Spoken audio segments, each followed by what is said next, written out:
Mahigit 300 pamilya sa Valenzuela ang nagsisiksikan po ngayon sa isang covered court matapos silang masunugan kahapon. May live report si Bam Alegre. Bam. Kaya dito nga nagpalipas ng gabi ang mga pamilyang nasunugan sa sunog na nangyari kahapon sa Degula Compound sa Valenzuela. Karamihan sa mga residente walang naisalba sa kanilang mga gamit. Narito ang ulat.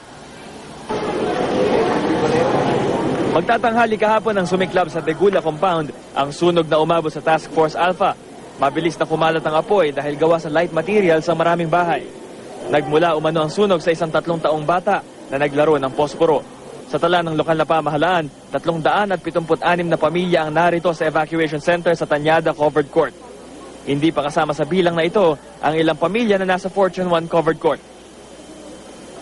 Sa ngayon, may sapat pa naman pagkain mula sa lokal na pamahalaan. May nakaantabay ding mga health officer at mga kawani ng Red Cross para tugunan ang medikal na pangangailangan ng mga nasunugan. May isang binatilyong nasugatan dahil sa sunog at kasalukuyang nasa Valenzuela General Hospital. Karamihan naman nagpakuha lang ng blood pressure reading.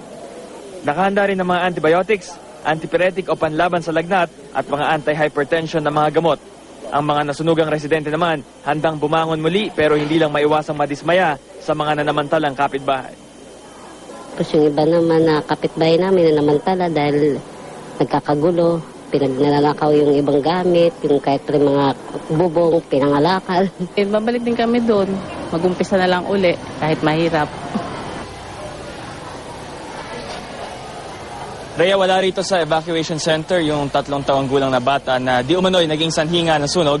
Na trauma raw ito dahil sa nangyari at pinatuloy muna sa kanilang kamag-anak. Gayunman, hindi naman siya pinagbuntungan ng galit ng kanyang mga kapitbahay. Yan ang latest dito sa Valenzuela. Balik sa'yo, Rhea.